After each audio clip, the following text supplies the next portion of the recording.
Today on episode number 380 of the Teaching in Higher Ed podcast, Marcus Croom joins me to talk about how to discuss race, racism, and politics in education. Produced by Innovate Learning, maximizing human potential.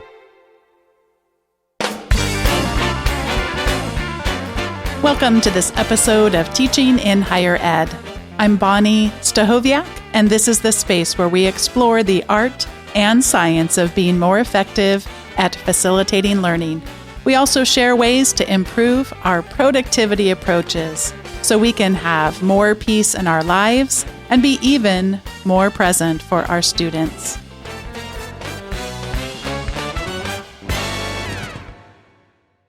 As a racial critical researcher and an experienced educator, Dr. Marcus Croom's mission is to cultivate more human fulfillment and mitigate human suffering.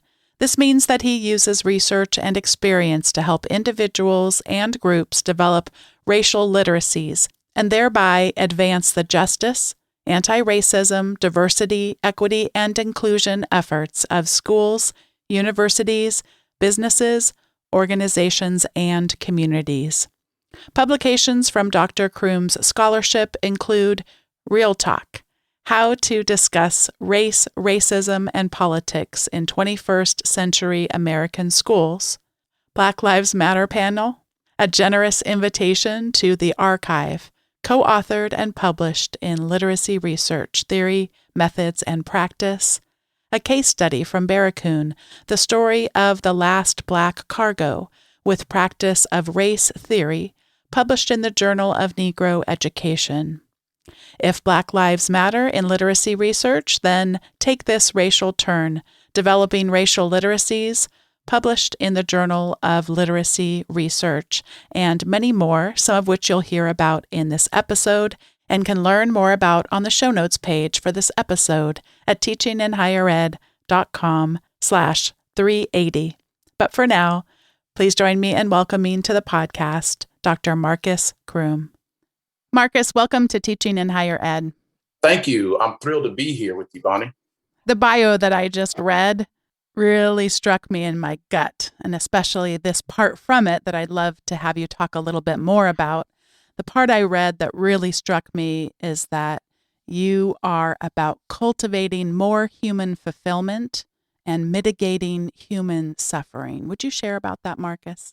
Yeah, so that came to me actually while I was a doctoral student working with a group of African-American boys who were elementary and high school aged boys in a summer program that we had developed at University of Illinois at Chicago under the direction at that time of Dr. Alfred Tatum.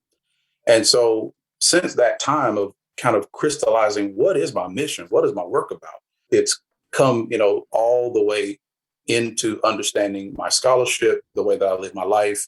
And in simple terms, it's focused on, or relates, I should say, to the way that race and race practices have had such a almost indescribable impact on human lives, on human possibilities.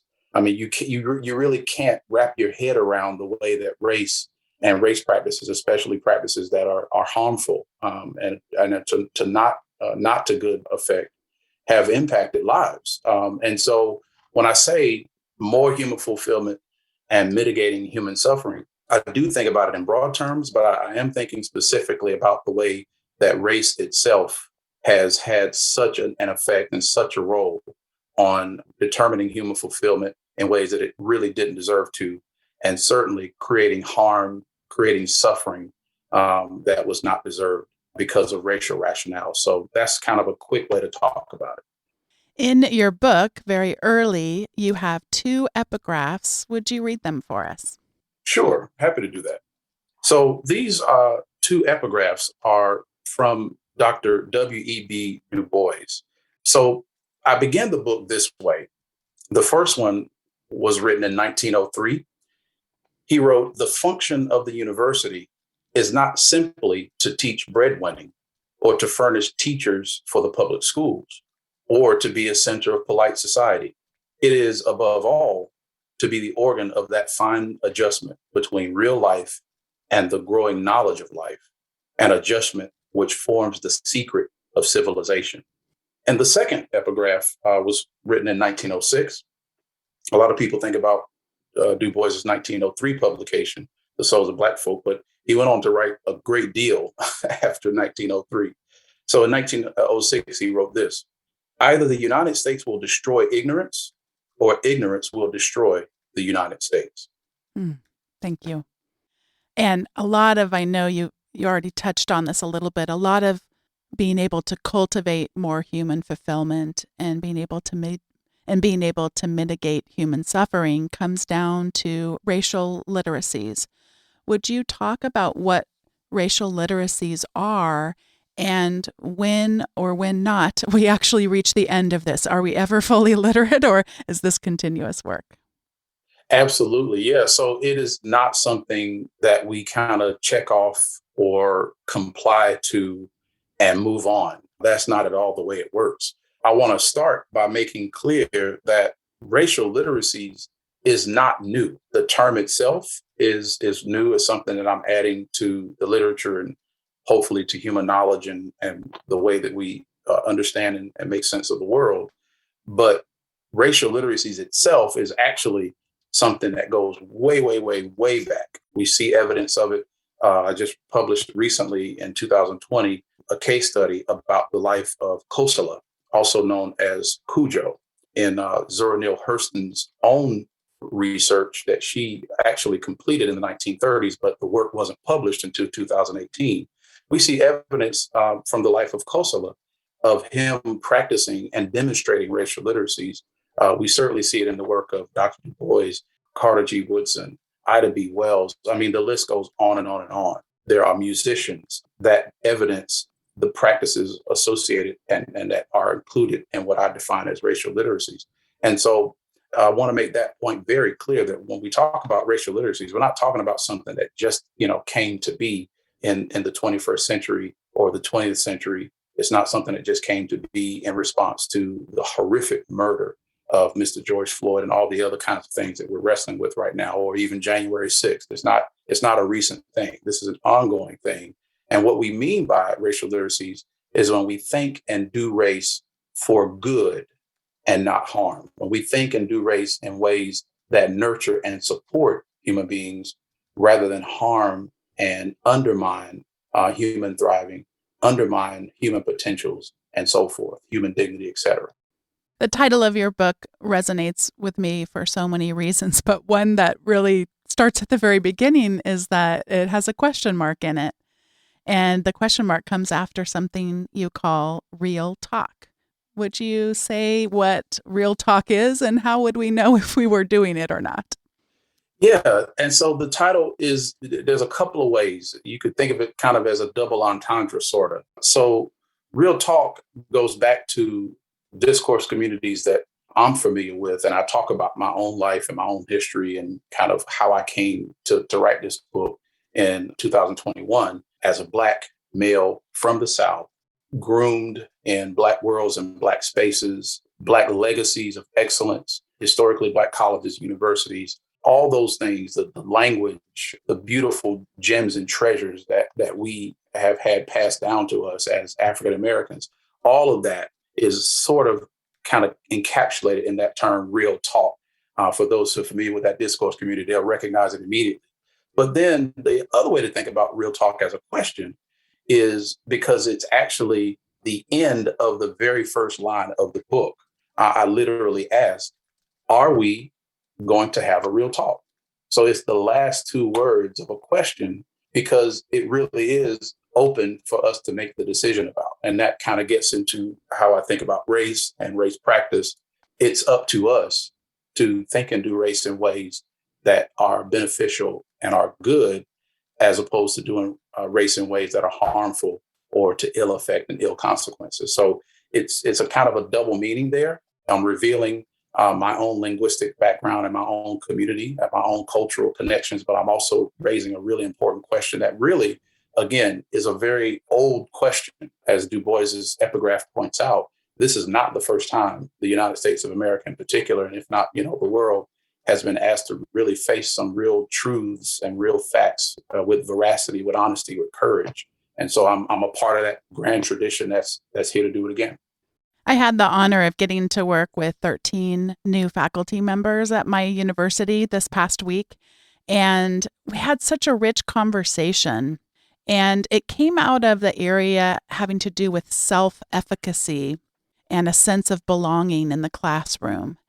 And it was fascinating to me because it was this tension between some of the people in our cohort were describing the importance of their professors telling them that they believe they're capable of this work. And yet it was in the context of Zoom. So, you have the private chat going on. And so I had a colleague of mine, a dear friend for many years, she was writing in there, oh gosh, I'm concerned that if white people hear this, that they're going to be like, all I have to do is stand up in front of my class and go, I believe in you, like a cheerleader or something like that. And that they can check the box off and their work is done and they've done all the great things, that they should be doing. And then I had a chance to have a follow-up conversation over lunch where, we can really just, whoever wants to share. And one of the people at the lunch table was talking about, he says, oh no, when I said that, I didn't mean in front of the class. I meant right down the street, because he's a graduate of our university. So he said, no, there used to be a coffee shop right there. And I'd sit there, and he talked about that for him as a Latino man, having a white man who was in a position of power like that tell him specifically that he believed in him, that it actually helped him navigate at the time, predominantly white faculty, where perhaps there wasn't those kinds of conversations where a faculty member might boost up his own sense of belonging and self-efficacy. So anyway, I'd love to hear you talk a little bit about any dynamics that you see where, I guess, just this idea that we're not done sometimes, that it's so easy. I think, and maybe I'm just speaking of whiteness here, it's like for people to get tempted thinking it's over, that this is a checklist, that this is not easy, but just, oh, I've done it, I've accomplished this. Could you share a little bit about this just messiness and we're not ever done, and also anything that strikes you as far as the difference between who it is talking about these racial literacies? Yeah, and so there's two different things I want to lift up here. And I'll just take a moment and read it. So the book, if you take a look right before the contents page, there's a dedication.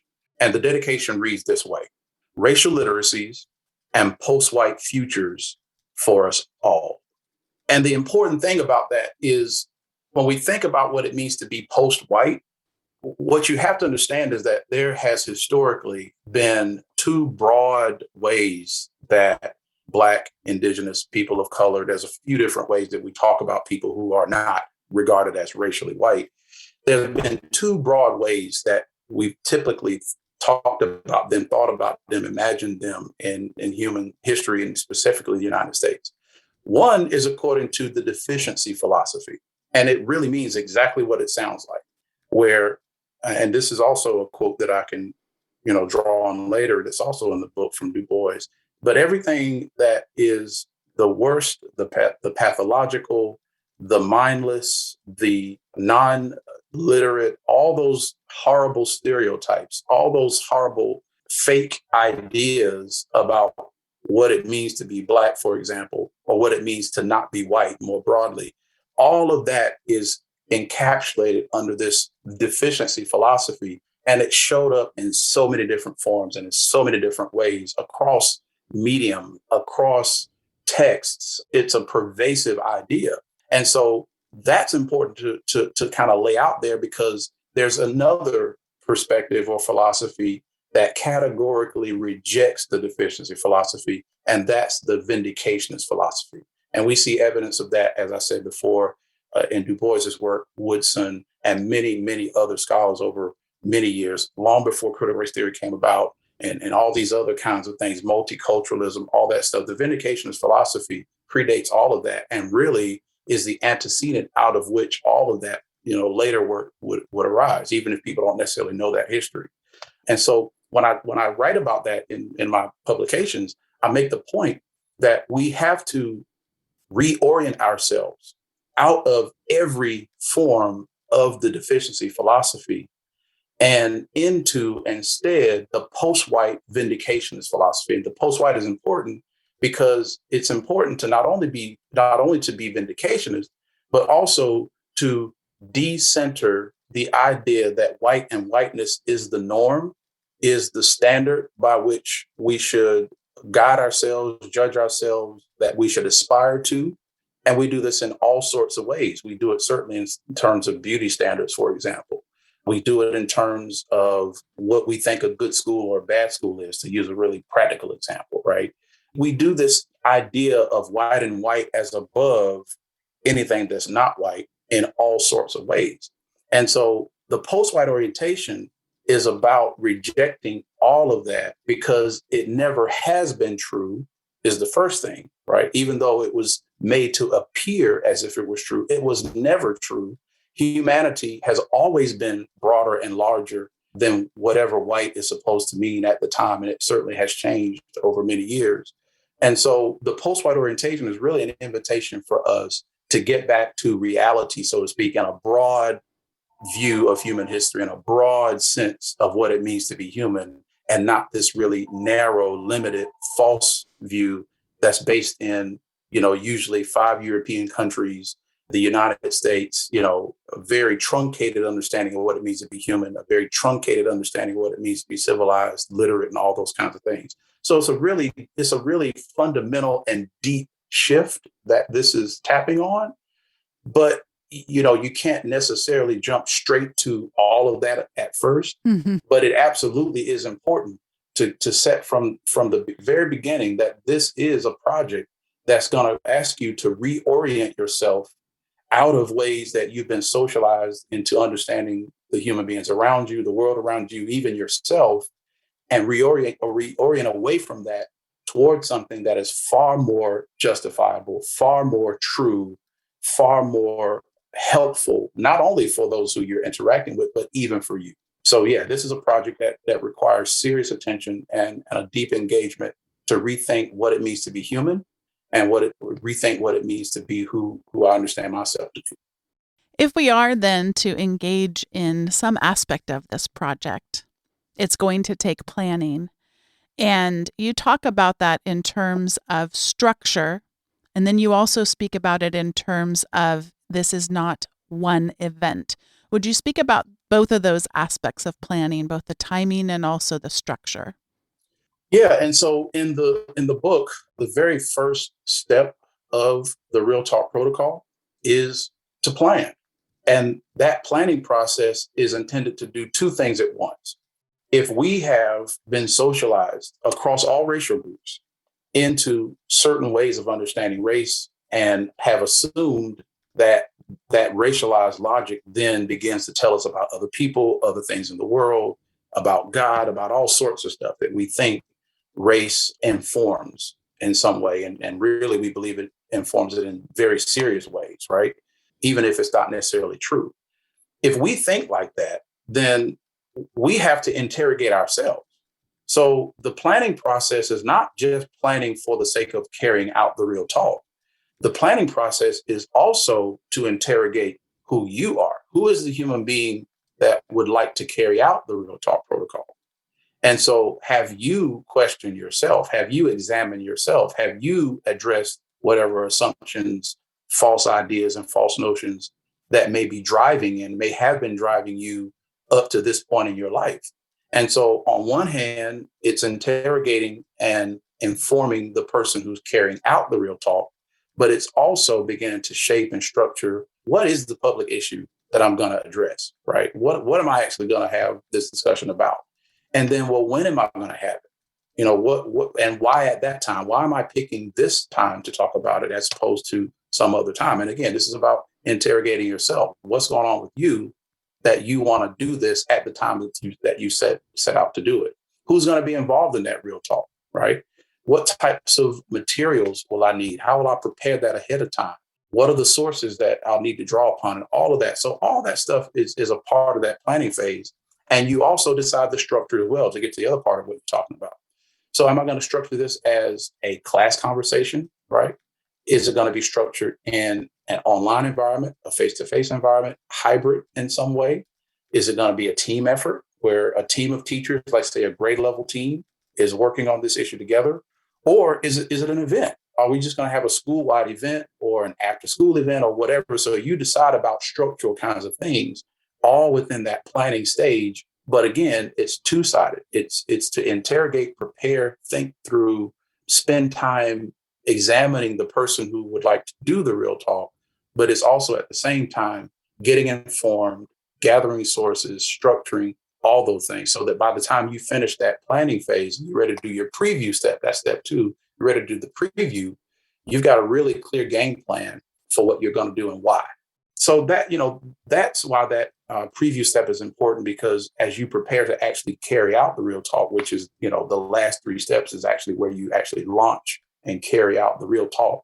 You do need to be able to articulate why it's important and have a community within your school or within the grade level or, whatever situation you find yourself. You really do need to have a community around you and some support, because you should expect some difficulties. These are controversial issues. Public issues are typically controversial issues, and especially when they start filtering into school, as many often do.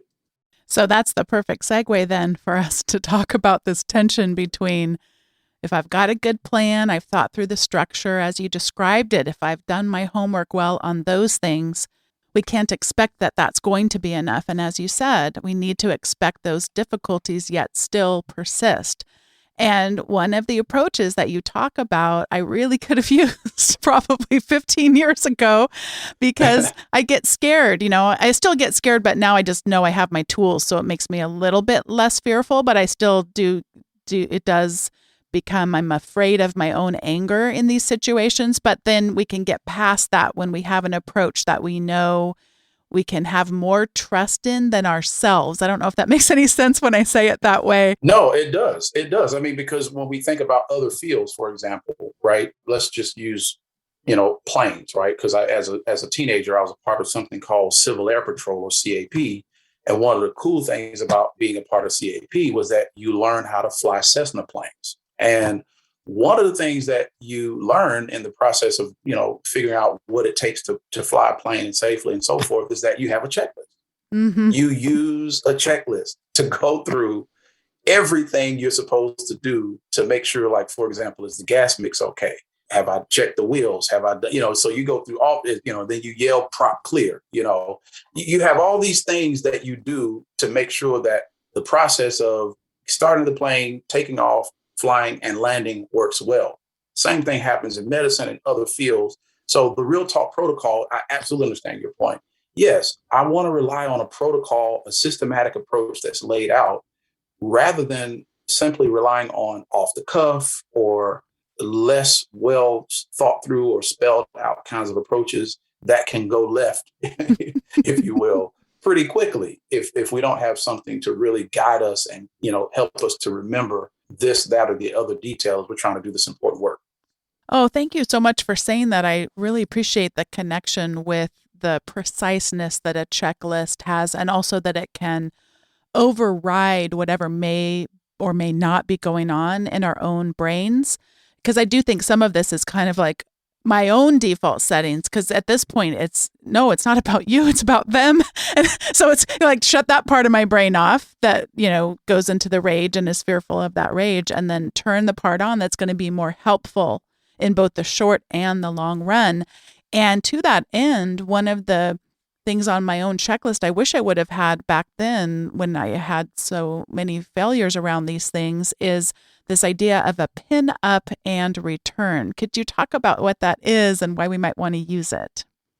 Yeah, and I just want to be clear. Do not think of the Real Talk protocol as a checklist. Yes. That is not the point. Yeah. I'm making a metaphorical connection. It is not literally a checklist. Mm-mm. This is a protocol. This is a living process that systematically walks you through the things that you need to consider in a reliable kind of a way that helps you to feel confident, to be critical and so forth. So I want to make that clarification, not because of you, but Just want to No. make sure the listeners understand the point.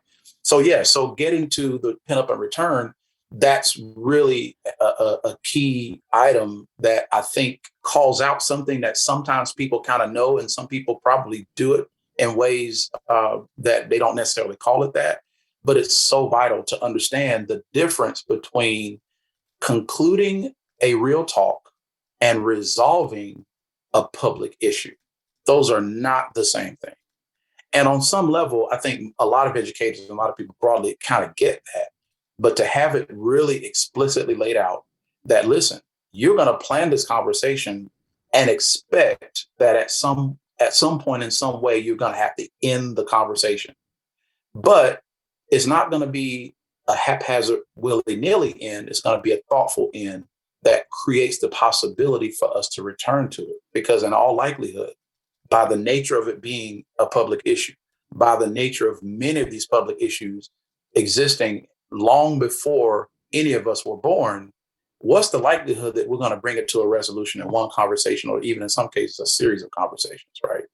So that's why the pin up and return is important as an explicit way of making it clear. You have not failed if you've had this real talk and it all didn't get sorted out. You have not failed. You've done an outstanding job. And now you set yourself up for further success, again, through your planning process, if you take these next steps in light of what you learn. And one of the things I point out in the book is that educators who take up this challenge will need to listen and learn, unlearn, and relearn as human beings, in addition to who they may be as professionals.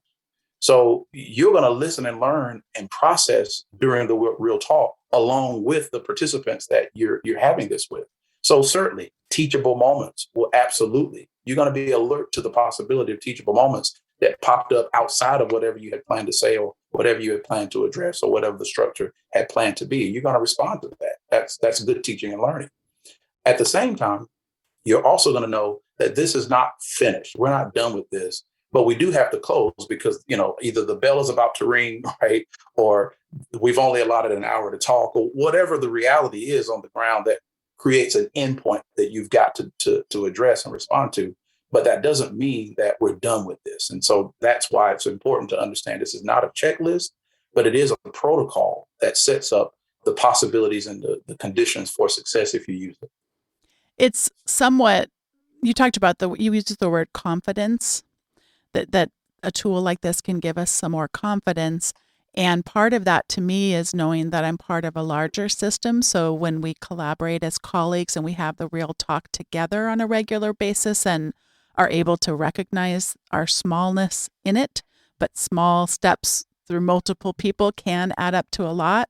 But then also what an absolute blessing it is to be able to hear from people or see their expressions of the way they see the world in other ways, such as social media, and to recognize that this is a long game. As you said, we're not going to do it in one class session. We're most certainly probably not even going to do it just in the year. So we might get to walk alongside some of these individuals. And that to me just brings me great hope. And I'm appreciative of those opportunities. And speaking of those opportunities, you talk about the difficulties. You describe it as being hard to imagine what a post-white world would look like. And you write, quote, "I'm resolute in 2021 because the post-white future that I see would become a reality through the same processes that have created our past and present, finite, accumulated thought and practice." As we close this portion of the episode and before we go to our recommendations, would you reflect a bit on this idea of finite, accumulated thought and practice? Yeah. And so at that point of the book, what readers will have experienced by then is a real world demonstration that I include so that not only do I invite readers to make a decision, right? Are we going to have a real talk? Are you going to have a real talk? That question that's in the title of the book, Real Talk, it's an invitation. So once you've made your decision, and I hope you will, I felt that I owed readers a glimpse at what it would look like in real world conditions, today's real world conditions, if they indeed took this challenge on. And so I took the legislation that's been already talked about publicly in the state of Tennessee that was recently passed this year. And I used that legislation as a real world conditions kind of demonstration of what to think about on a state level, certainly, but it also would apply on a local level as well, if you do indeed decide to take this on. And so that legislation has certain kinds of language and policies and prescriptions about what can and can't be talked about and so forth. So I just kind of demonstrate, if you use the Real Talk protocol according to what this legislation says, you haven't done the thing that they're saying you're not allowed to do. And in fact, the Real Talk protocol creates some opportunities to not only think about, talk about, discuss, be informed about public issues, but the Real Talk protocol can be applied to interrogating and thinking through the curriculum itself, the legislation itself, and so forth. So I felt that I owed readers a real world, right now, glimpse of what this means, not within the neat margins of a book, but within the messy realities of the world in which we live. And so that brings me to the kind of next step of really getting into why I felt it was important to talk about the post-white future that I see, because there's obvious reasons to feel deflated, to feel degrees of regression, retrenchment, despair, concern, etc. Right? There are real reasons for all of that. But if we look back historically, that's not a new thing. Moving toward better human conditions, moving toward broader regard, broader respect, broader recognition of all human beings has always been a push and pull, advancement, retrenchment, that kind of sort of thing, right? I don't at all deny the difficulties, the ongoing and unforeseen kinds of problems that are likely on the horizon. I don't deny any of those things, but I don't limit my vision to that. I see something on the horizon, so to speak, that is much better than what we've had in the past and even what we have today. And a part of where that optimism, or I shouldn't say optimism, I don't want to be too idealistic. A part of the hope, and I mean that in a Black tradition of hope. I'm going to be clear about that. A part of the hope that informs where I'm coming from is because I'm drawing on a grand tradition that made it possible for me to be where I am today, right? So my forebears and ancestors didn't necessarily see this moment, right, that I'm in today, but that didn't mean that they resigned, gave up, relented to forces that were not for their good and were not in their best interests. And so I'm drawing on that historically, but I'm also drawing on current day issues. For example, the literal demographics of the United States and the globe are pointing us to a very different understanding of demographics, who's going to be politically important to consider. Like at one time, everybody was talking about the baby boomers because of their literal numbers, right? Well, that same sort of shift is happening in some other ways with regard to racial demographics and other kinds of differences that are being made in the United States and across the world. So I'm drawing on current realities that are indicating that the idea that white and whiteness above all is not tenable. It never should have been the case in the first place. But I'm seeing the possibilities that it's not a tenable thing to expect to have continue. At the same time, that doesn't mean that we're all angry at white people and want to hurt white people. No, it's an interesting thing when you go from, to use this kind of analogy, to go from having everything to having to share, and you feel somehow offended, or you feel somehow put upon, you feel somehow, deflated, right? When all you've been asked to do is share. We're not saying you can't have anything. We're saying we need to share as human beings, in terms of the racial kind of logics that have created the conditions that we're facing. So, like I said, when I talk about the post-white future, I'm talking about things that I'm drawing on historically, but I'm also drawing on what I see kind of in the makings and reactions to those makings.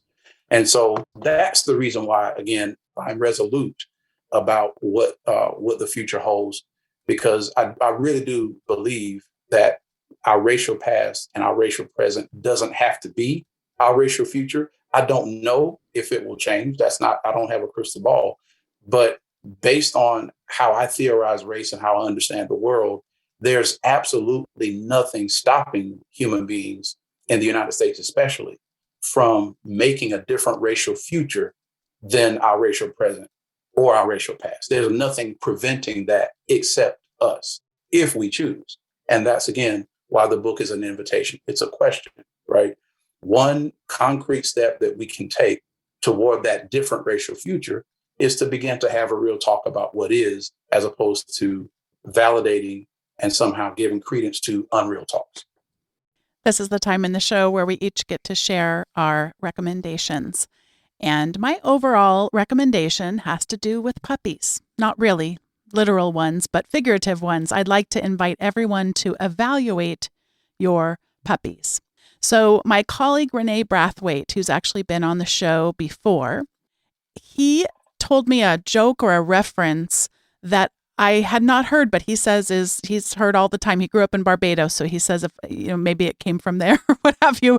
But it was this idea that we can get all different kinds of gifts in life. We can get, he mentioned, you can get a free lunch, you can get free beer sometimes, and then there's getting a free puppy. And the idea here is, of course, that a puppy over its lifetime might need about 3,000 hours of time and money to take care of this puppy. And we've just, ever since we have started to discuss puppies around some of the leadership of my institution, we're all sending each other pictures of adorable puppies and, making jokes about sending the puppies, not the real puppies, but the figurative puppies, to go live on a farm somewhere. So I'm going to link to a post in the show notes from Seth Godin, and it's titled, Can We Get a Puppy? And in this particular case, he's talking about social media and how for some of us, social media becomes a puppy. And we don't realize it seems like a cute, adorable, wonderful way to spend our time, and then doesn't end up often nearly providing the kind of value that one would hope to get out of their puppies. So I'm going to take it a little bit broader and suggest that now would be a great time to evaluate our puppies in general. And what I mean by that, the things that we spend time on, can we be more intentional about that time and that investment? And we've really got to scrutinize these things now, perhaps more than ever. So that's going to be my encouragement to you today, to evaluate your puppies. And of course, also to read that great blog post. It's very short, by Seth Godin. And now, Marcus, I'm going to turn it over to you for your recommendations.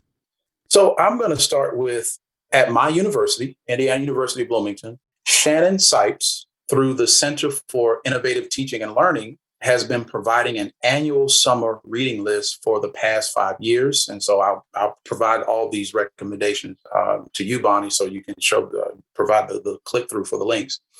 So that's my very first one for higher ed folks. If you're looking for a way to think about what you want to read over the summers, that's one possibility. Of short, New York Times and other places offer lists, but there's one offered at my own university that I think you might want to check out. Another one, I want to talk about a documentary that I just saw, I think it was yesterday or the day before. It's called NYC Epicenters, 9/11 to 2021 and a half. And it's by Spike Lee. It's available on HBO Max. And then I want to offer 4 books. So one book goes back to a comment I made earlier in the show, is by Zora Neale Hurston. So I mentioned that she did her research back in the 1930s, but that work was never actually published until 2018. And so that book is called Barracoon, The Story of the Last Black Cargo. And again, that's by Zora Neale Hurston. A second book is The Sum of Us, What Racism Costs Everyone and How We Can Prosper Together, by Heather McGee. And that's another one of those current examples I could have pointed to in my comments earlier about the post-white futures that I see, not where we're angry or, somehow, trying to reject white people, right? That's not what it's about. It's about making space for all of us and making sure all of us prosper together. And so a third book is Shelter in a Time of Storm, How Black Colleges Fostered Generations of Leadership and Activism, by Jelani M. Favors. I'm mentioning that in this higher ed context because often very little is understood about historically Black colleges and universities, historically or currently. And Favors is now a professor at North Carolina Agricultural and Technical State University, my alma mater. And so thrilled to recommend his book, and also to congratulate him for coming back to Aggieland. And then my last book recommendation is The State Must Provide: Why America's Colleges Have Always Been Unequal and How to Set Them Right by Adam Harris. And I heard about his book recently, and also just last night had a chance to hear him do a talk on the book at the podcast I want to recommend. This is called Entrepreneurial Appetites, Black Book Discussions with Langston Clark, who's a professor in Texas. And so from here, I'll just mention a list of songs I've written about The Archive. Recently, I did a co-author publication that appears in Journal of Literacy Research, Theory, and Practice. And I talk about the archive as this really broad thing. And so I want to include some music. So I think you should check out The Dancing Monk by Eric Reed. I think you should check out A Love Supreme, Part 4, Psalm, the Live in Seattle version by John Coltrane. There's a piece called Hymn to Freedom by Oscar Peterson. I Wish I Knew How It Would Feel to Be Free by Nina Simone. Misrepresented People is a hidden gem by Stevie Wonder. You probably haven't heard that song, but check it out. And then another piece, two pieces, one by PJ Morton called Religion, featuring this artist named Lecrae, and then Applying Pressure by J. Cole. So those are my music recommendations. Just sit back, take it in, and think it through. You might find some interesting connections as you think about it. And my last recommendation is if you decide to check out the book, make sure you don't miss the Real Talk Protocol planning template. That's absolutely free. So these are things I just think everybody should think about in higher ed and even beyond. Marcus, it's been such a pleasure to get to know you a little bit. And also thanks to Shannon Sipes, who you mentioned earlier, for recommending you for the show and connecting me with you. I really appreciate you taking your time. And thank you so much for this wonderful book and all of your other work. Thrilled to be here. Thank you to Dr. Marcus Croom for joining me for today's episode and for expanding our imaginations for how to discuss race, racism, and politics in education. Thanks to all of you for listening and to being a part of the Teaching in Higher Ed community. I hope if you haven't already, you'll consider extending that community by joining the weekly update. You'll get an email in your inbox once a week with the show notes from the most recent episode, along with other resources not mentioned on the show. You can subscribe at teachinginhighered.com/subscribe. Thank you for listening, and I'll see you next time on Teaching in Higher Ed.